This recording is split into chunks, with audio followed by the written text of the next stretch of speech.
Nice to be here together with you again. It was such a pleasure on Thursday. I hope you felt it the same way. Can you imagine when we heard the sigh from you, when you noticed the cinnamon? Yeah, it was such a woo, coming down towards us, and I was so...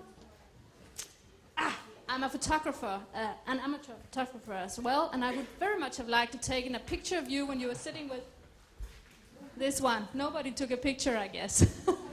But that would really have been the picture of the NBC 2011, I think. Well, you have had coffee up till here and there and everywhere, I guess, and will still have it. And that's what you're here for. You have learned a lot, I hope. Today I'm going to give a little talk on local foods.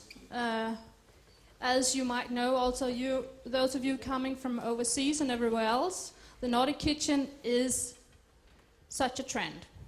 And it's not only a trend. Actually, we are, and I say we because I've been working with local foods and promoting local foods, working in urban areas and rural areas and so on to develop foods and thinking the local thought for more than 15 years. And there are people out there who have been working in the Nordic countries for 20 years with this. So it's such a boost now for us as well, as you can pick the fruit of your work. I have changed the title a little bit or added something to it. As from a year back I started working over in Skåne in Sweden, still pendling from Copenhagen every day, 50 minutes it takes, so I go abroad every day. Very nice. Working with promoting the local foods, or putting Skåne on the gastronomic map.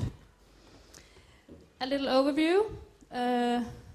Anders Selmer was talking to you earlier today. Did he mention the Nordic Kitchen and the manifesto? Did he show it for you? No, because we agreed that he shouldn't. I was just checking out. Well. Some keywords about the Nordic Kitchen. We'll show the manifesto and what we're working for. I talked to you briefly on Thursday about the culinary success factors, and we also made a study while I was working here at KU Live. What is the Nordic culinary success factors?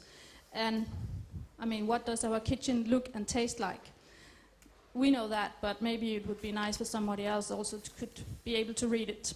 The Nordic terroir, that is also our raw materials, and at least then taste Skåne or smaker på Skåne, som det heter. About entrepreneurship and culinary tourism. The new Nordic Kitchen,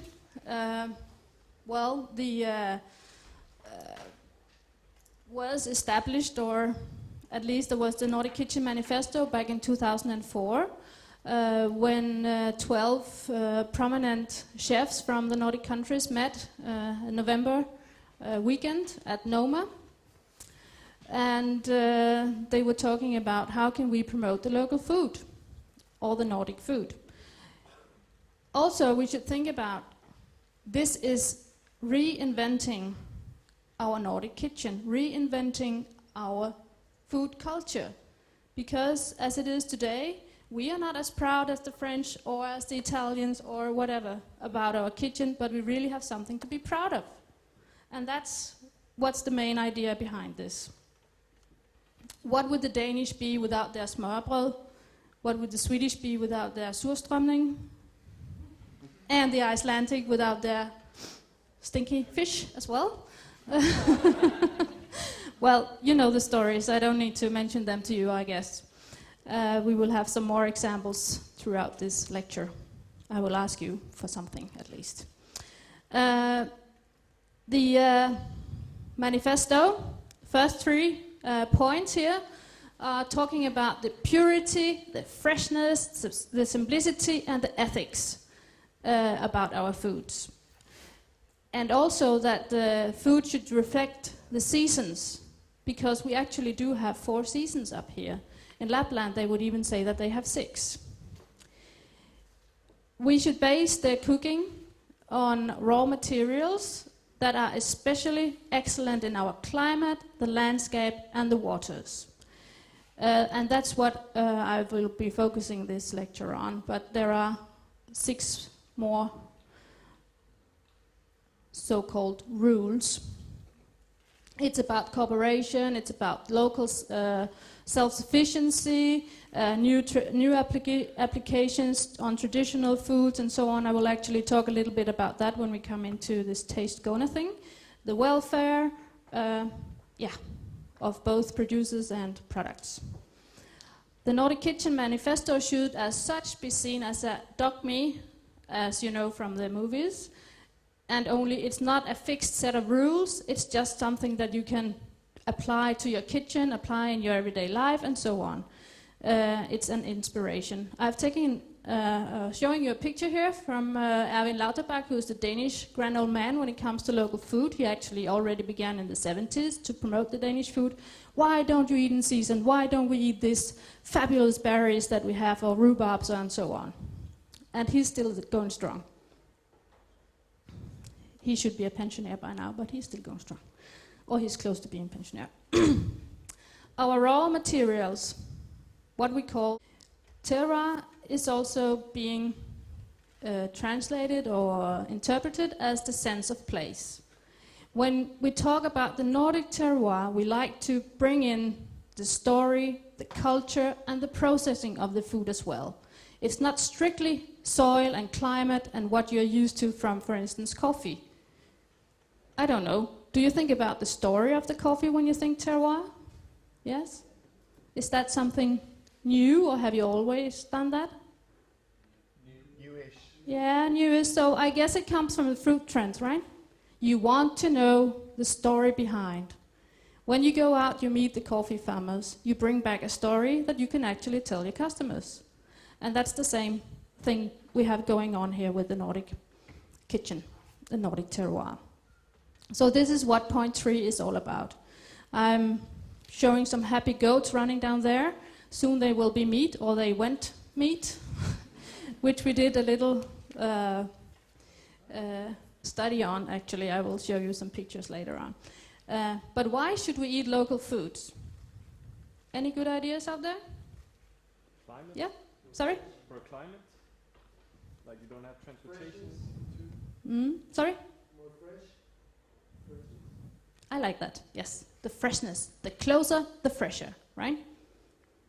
It might be very delicate to bring in something from Japan or from Asia, but it can never be as fresh, or it shouldn't. I mean, it's a postulate, but at least it should be possible to bring the best freshness, the freshest produce up when you get it closer from, right?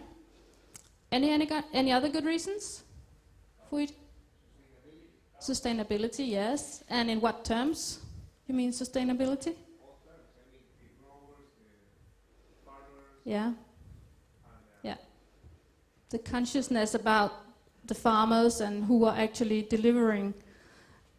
I have a little book standing here. It's the most prominent Swedish chef by now. It's Mattias Dahlgren, who has 2 restaurants that each have 1 Michelin star in Stockholm, in the same building, but 2 restaurants. Mattias I just met out there at Mad Food Camp, where I'm actually coming from now. He just gave out a book this spring saying, thank you to the producers. Without you, I wasn't anything. I wouldn't be anything, right? So that's also to think about the local society and the impact you have when you buy local. Of course, quality should always be on top of everything. That it's local or that it's organic doesn't mean that it's quality. Quality is always on top, right?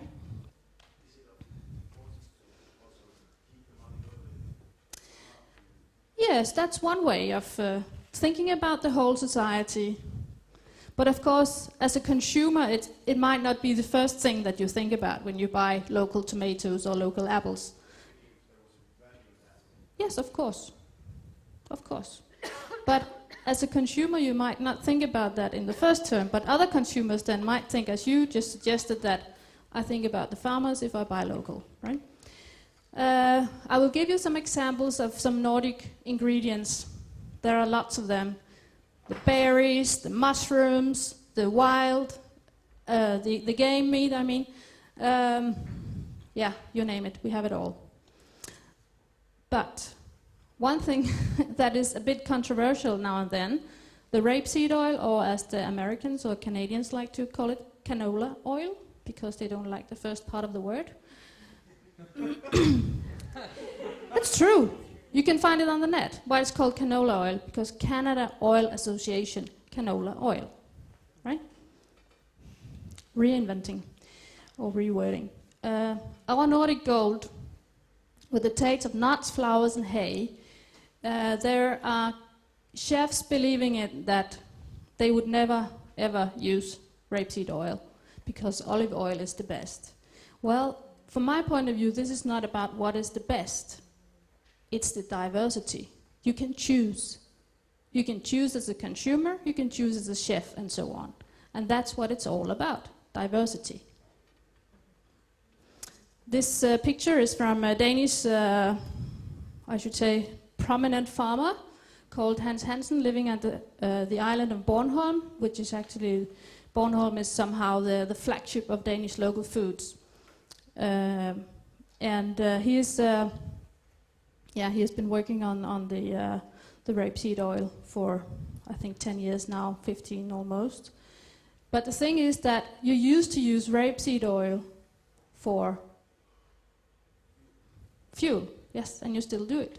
So that's also why they might not have the best image, but with a company like Lensgaard and these products you should really taste. The thing is that you need to get it fresh, right? With the fresh oil, it tastes of nuts and flowers and hay. It's really delicious. Hans Hansen has a little story because as he's living on the island and he saw a tremendous boom in the sales of his rapeseed oil already from the first season that he was on the market, because he branded his oil from the very beginning. So the production was increasing, and he had both a conventional oil and an organic oil. Suddenly the organic oil, he hadn't enough seeds to produce the oil, so he thought, I might go to Sweden, to Skåne, to get this oil, because we are very close and we have about the similar soils and so on. And now is an experience-based story about terroir, because what happened was, when he got the seeds and he produced the oil, it was not the same color as his own, and it was not tasting the same. So this is an experience-based evidence of terroir, because there's both, of course, the climate, but also how the seeds were grown and so on, harvested and so on. So rapeseed oil, also I was visiting Bornholm just this week actually and talking to Hans, and he said, well, actually there's a difference even if you grow it on the north of Bornholm, on the east or the west or the south part. So this is really sensitive to climate and to soil and so forth.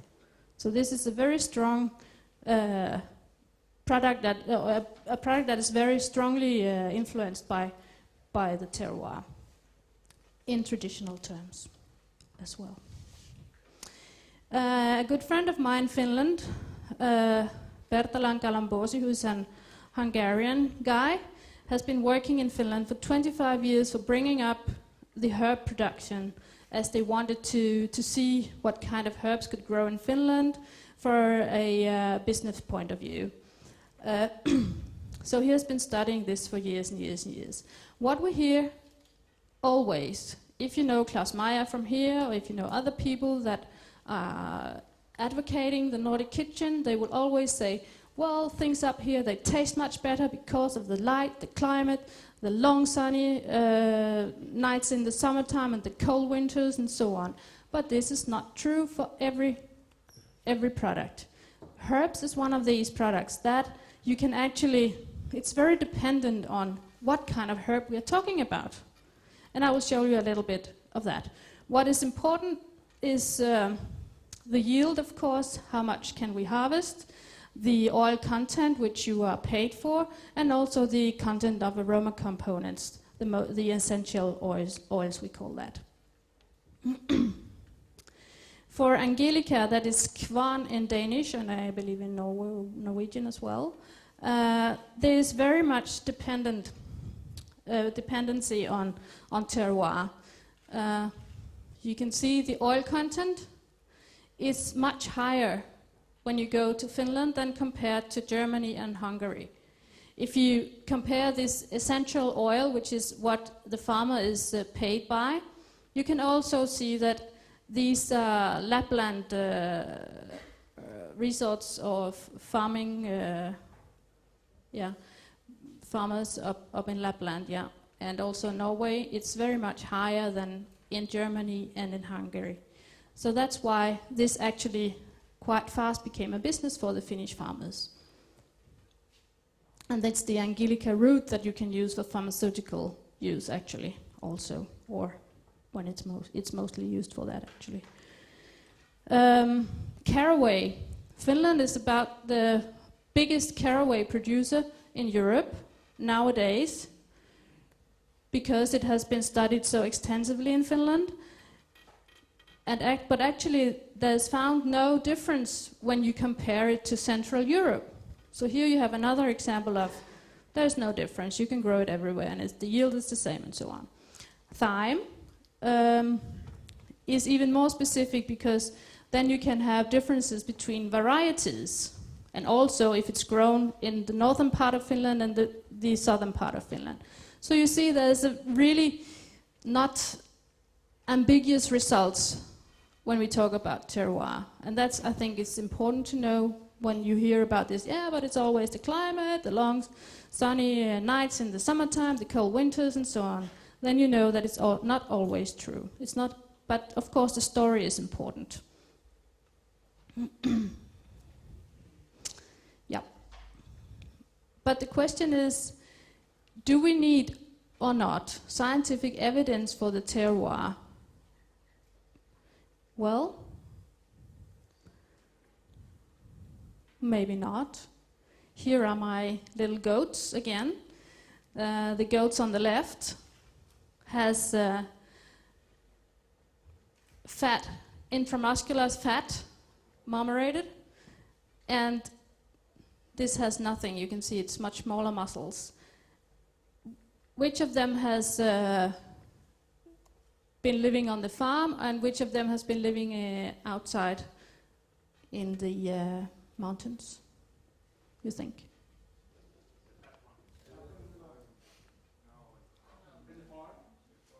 Fat one in the farm, because it's not moving around. It doesn't need to go around to pick its food. So, what does it mean when we have more fat between the muscles and the meat? Yes, it's more tender, right? But actually, it's about knowing how to cook, more or less. So this can also get very tender if you cook it the right way. But basically, one should think that, when the small animals have been hopping around outside, I like to eat them, but actually, if you don't cook them right, it might not be a good eating experience. So be aware. The storytelling is, of course, very, very important. You know that as well from your coffee, I hope, when selling coffee. But how long, or for how many years, times can we convince the consumer that this is actually the best because of the story? Is it enough? We don't know that in respect of the Nordic Kitchen, because it's only, let's say, for the last 5-7 years that we have seen more and more products on the shelves in the supermarkets saying that, this tastes from this little island outside where the apples have been growing, and the farmer has been walking around and sniffing to his small apples every day. But are they actually better, and for how long time can we sell these products if the quality standards are not also following the story? It's a good question, but it's something to think about at least.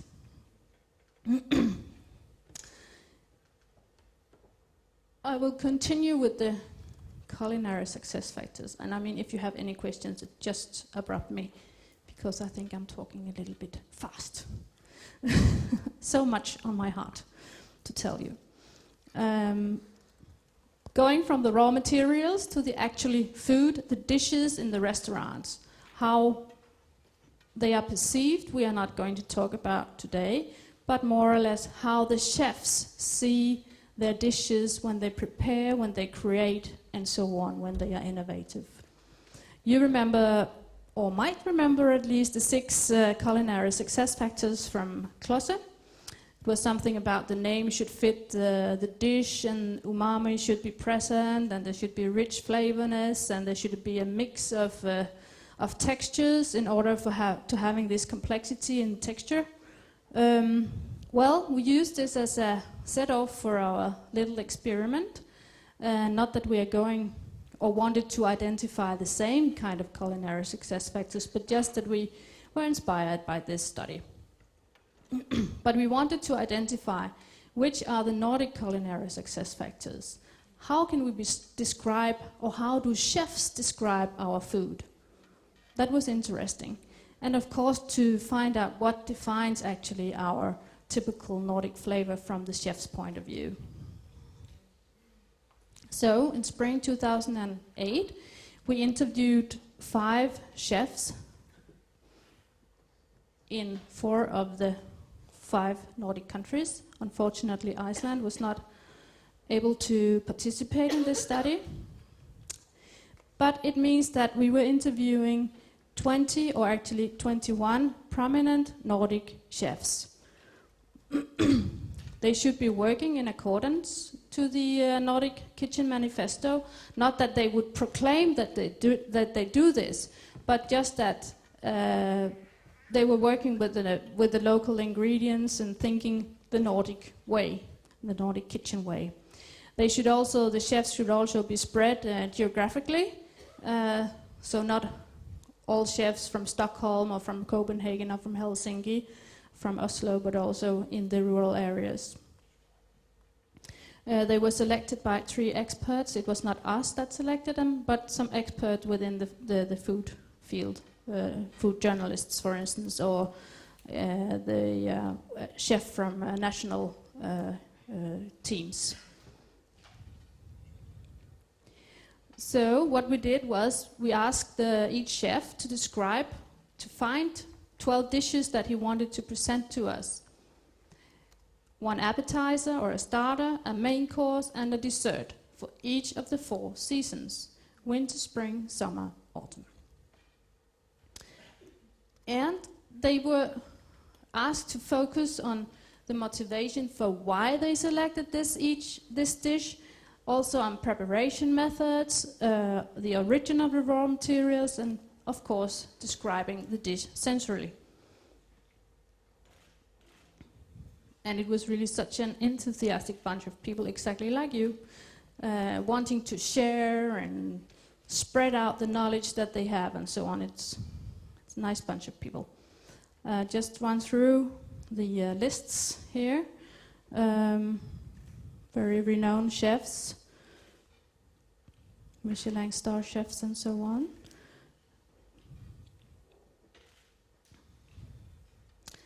So, what does the Nordic dish, a Nordic dish, taste of? It is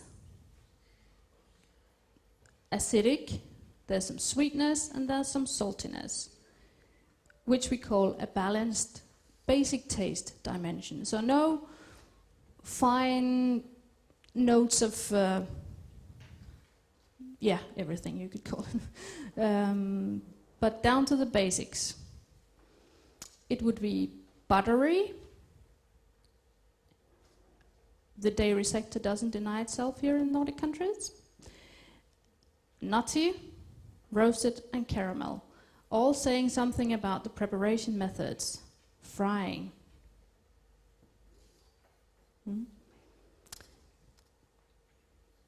It should be soft and crispy, So at least there we have something in common with Klosse and his friends. The complexity in a dish is more and more often found via the complexity in texture. Something soft, something crispy. That's what triggers our senses. When we talk about color, it should be green, red, and white. Green, the freshness, purity. Red, maybe something with the berries, and white, dairy again. When they used affective words, you remember this about being objective? So when we say something is fantastic, it's not objective. But anyway, we were asking them if they were would describe their dishes in their own words, not using the objective terms. They would say fantastic, plain, and beautiful. Plain, yeah. That's what the Nordic Kitchen is. How do you mean plain? Yeah, nothing sticking out, if you know what I mean. Like no fanciness to it. Yeah. Yeah. Yeah. A typical Nordic dish would be a starter with a fish. The main course would have farmed meat.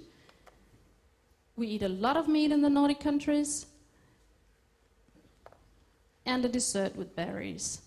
Might not surprise to most people. Time and place, and that is season and terroir, would reflect the nature, the forest and the sea.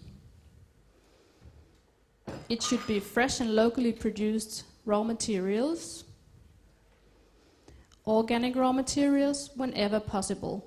But note, the trend today is also that locally produced is above the organically produced. And that is also what they state here. Always the local first, and if I can get it organically, I will do it.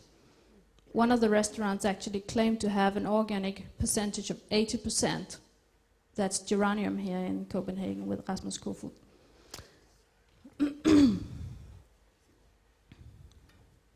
And here we come to the thing you were asking about, the plain thing.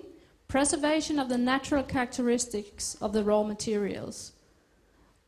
The chefs might be using fancy techniques, but they would also, the end product would always be something that you could recognize on your plate, taste-wise or visually. But what I want you to think about, okay, the new Nordic Kitchen, it's not only about the gourmet restaurants. It's about you and me, everybody. We are all consumers. So the awareness of the consumer is something that we need to work on if you want, let's say, the food, reinvent our food culture again. And bringing the Nordic values into our everyday lives. Simplicity is one of them. And of course, one should never forget the public catering. At least here in Nordic countries, the public catering is very large. In Sweden and Finland, the kids are having a free meal in school every day, from kindergarten till high school. So it means there's a lot of public catering. Why not try and introduce some quality foods and local foods and so on? And that's what we, amongst others, are working on.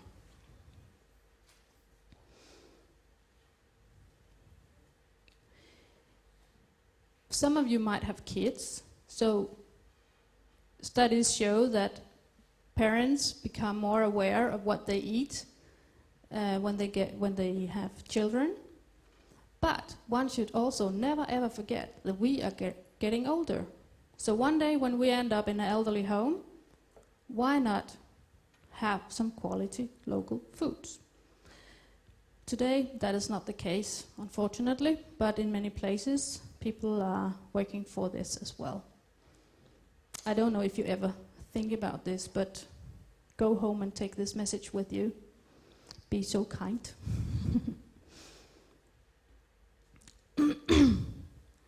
In brief, Smaka på Skåne, or Taste Skåne in English, is about putting, or should I say lifting, Skåne onto the gastronomic map. We are working for increasing the visibility, the availability and the quality of the foods, and also raising the cooperation between actors in Skåne in order to raise or to lift. It's all about entrepreneurship and culinary tourism. Skåne is actually a region where you can find a lot of nice restaurants in the countryside. A lot of well educated chefs and very brave chefs as well. And one thing is that Skåne is food. Skåne is actually feeding half of Sweden by the production. So it also means that the agriculture is very big. I have seen fields that are even bigger than any fields I have seen in Denmark. So it's really, and Denmark is known as an agricultural country, right?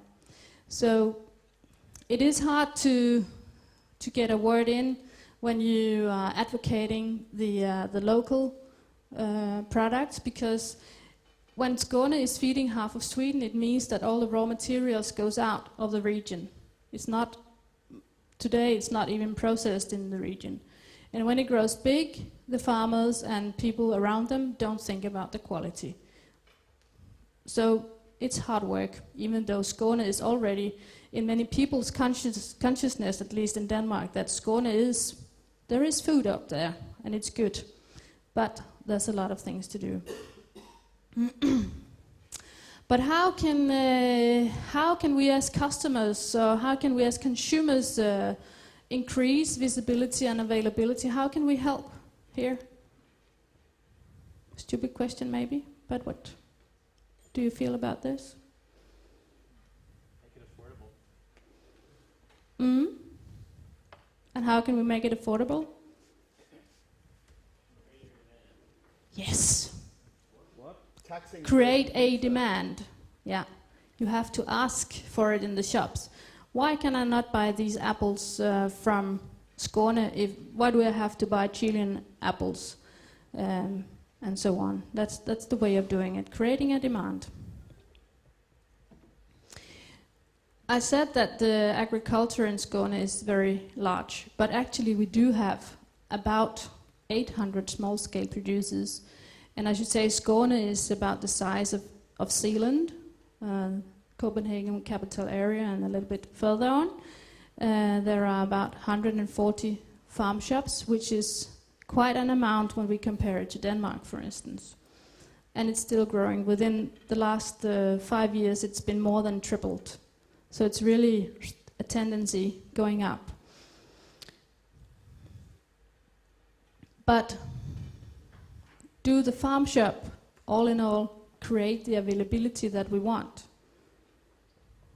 Yes, maybe if you go for a ride in the weekend, you want to pick up some nice potatoes or some nice meat and so on. But in your everyday lives, you don't have the time, do you? No, I don't think so. I will come back to that. We also have some very nice and proud networks over there.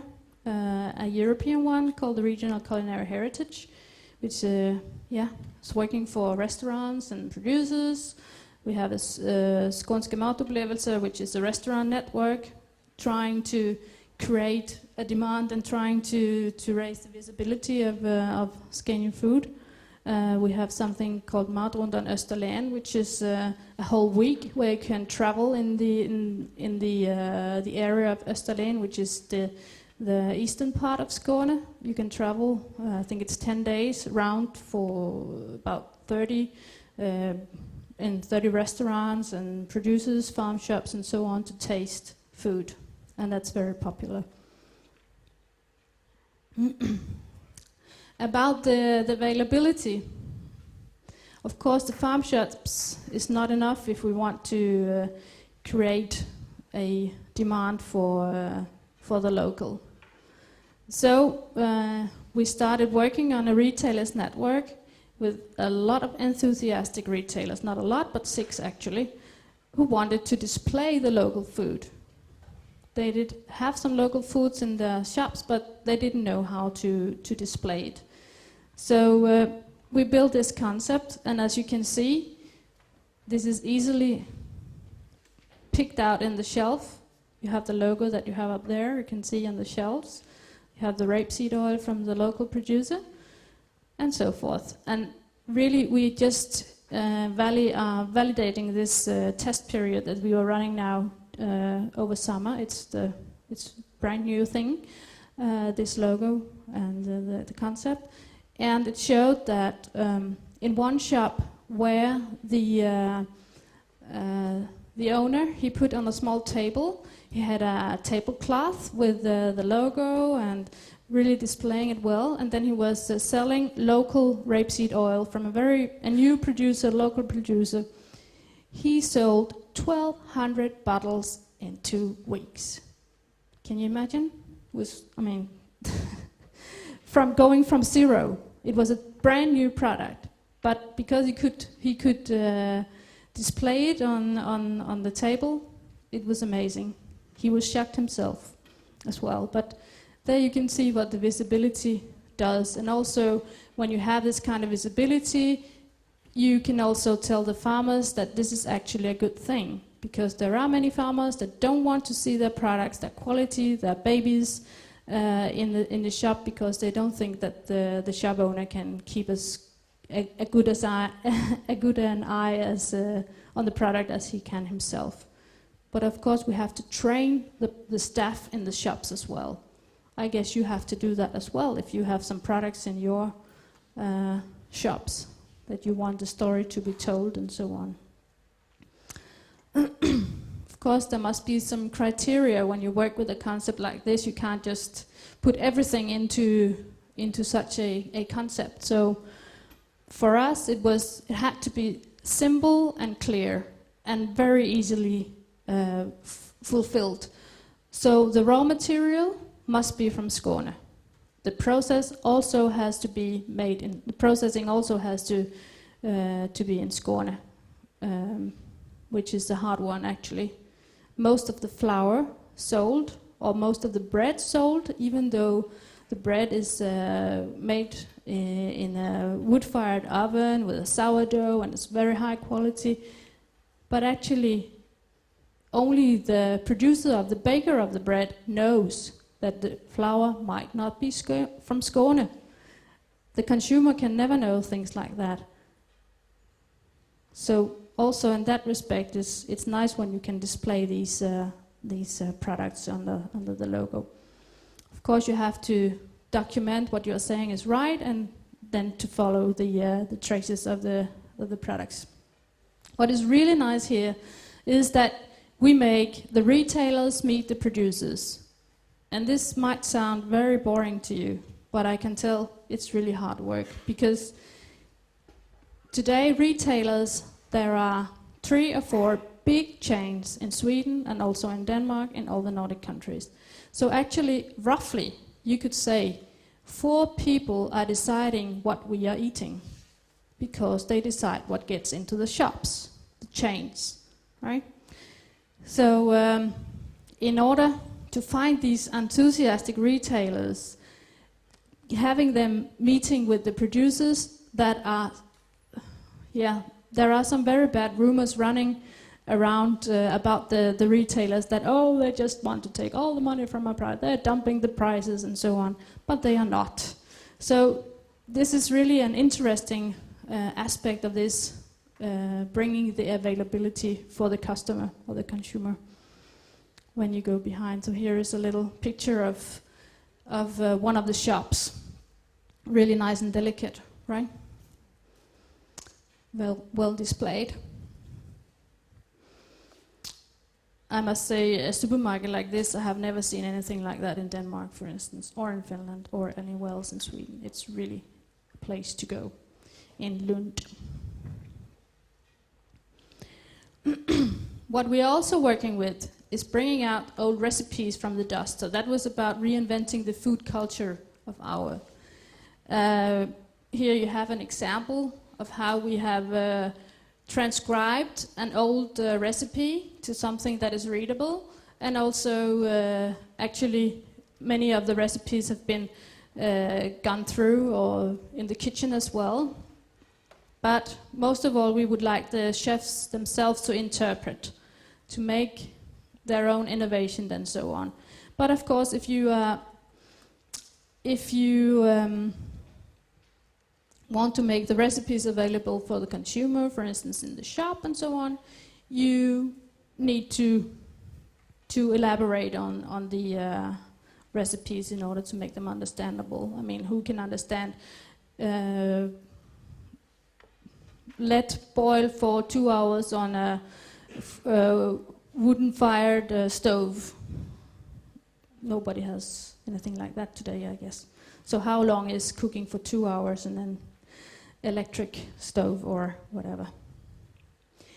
In this very exciting work, we're working together with chefs from Skåne and food bloggers and so on in order to take or to choose the right recipes, so on. One thing about the Skåne food culture is that during the late 1800, there was a lot of recipes called something with falls meatloaf, falls pancakes, falls this and that. And that was because you didn't have the raw materials, so you had to reinvent or to rewrite the old recipes, and that's very, very funny when you read them today. Falls this and that.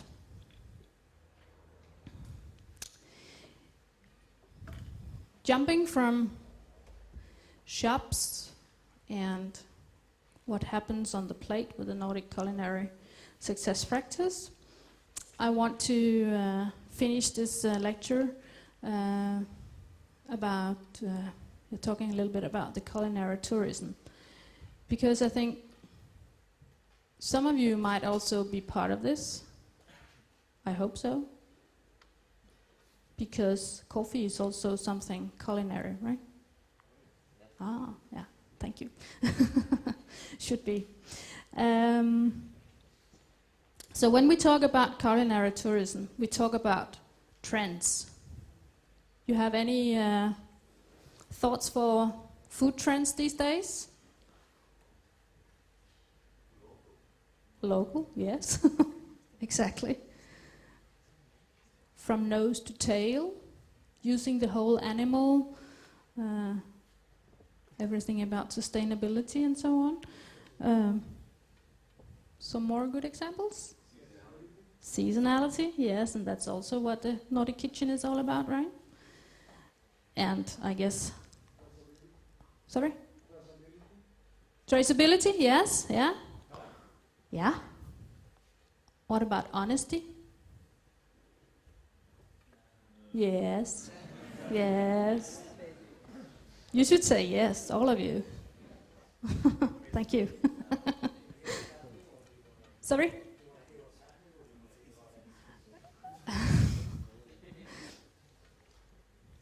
Yeah, I just answer yes. Of course, there are many different trends, but when you want to create culinary tourism in a region, it's also about identity. We are trying with this logo up here to create an identity, visibility for the consumer and so on, recognizability. So when you create an identity, it's about the local stuff, basically. And also when it comes, at least to the Nordic part of Europe, the proudness. We are not proud of the food we eat, but we need to be that. When you create culinary tourism, you need to think about events, all kinds of events. Some of my previous students, they just built a small company where they provide food walks in Copenhagen to local butchers, local bakeries, and shops selling local stuff. And that's actually a trend from United States. When we talk, sorry? Oh, Copenhagen, something. I think, Taste Copenhagen. Taste Copenhagen. That's the food walks, yeah. And another trend when we event trends when we talk about culinary tourism coming from overseas are the food trucks that are not stationary, but you can follow on social media, where they go around in the town, and then you go there and have a nice something very quality and so on. And for certain, it's also about entrepreneurship. You need to be an entrepreneur, of course. It's also about networking. So what we do in Taste Skåne is that we try to develop some concepts around it. We are participating in a lot of events in order to, again, to increase the visibility of the Skåne food. So for instance, in London, there's an event together with tourism in Sweden called Swedish,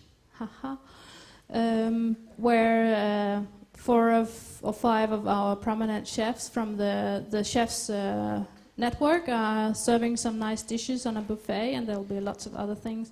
And we have a load of other things coming up, both locally and most locally, I should say. Trying to involve all kinds of culinary destinations or destinations that could develop that culinary tourism.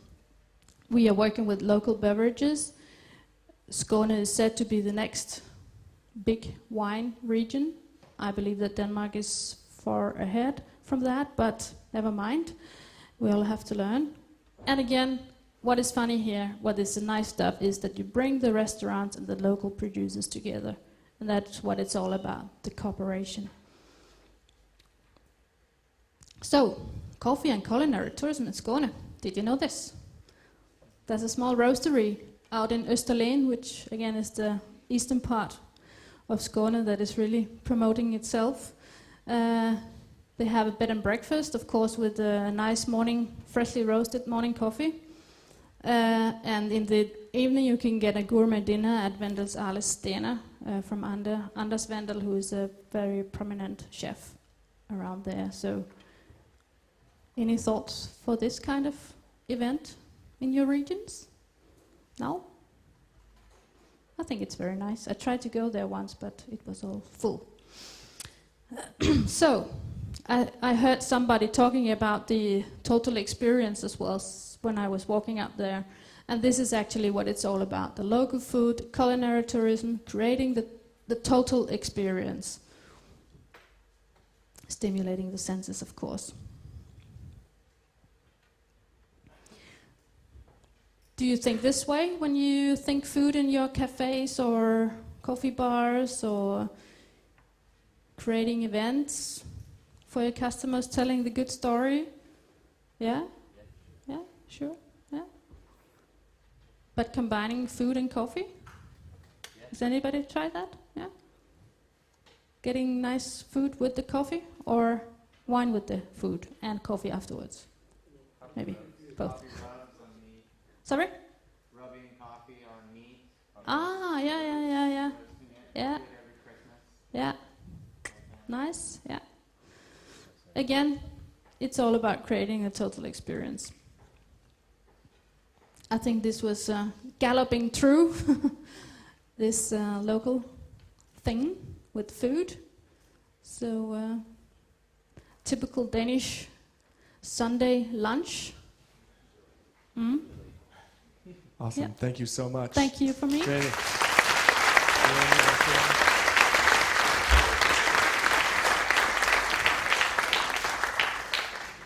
Thank you for galloping through. Unfortunately, we are out of time for questions. I wish we could ask them, but really appreciate it. Okay, great. You will? Yeah. All right, great. So we're going to see, and we can ask him any questions this evening. Thanks again. Yeah.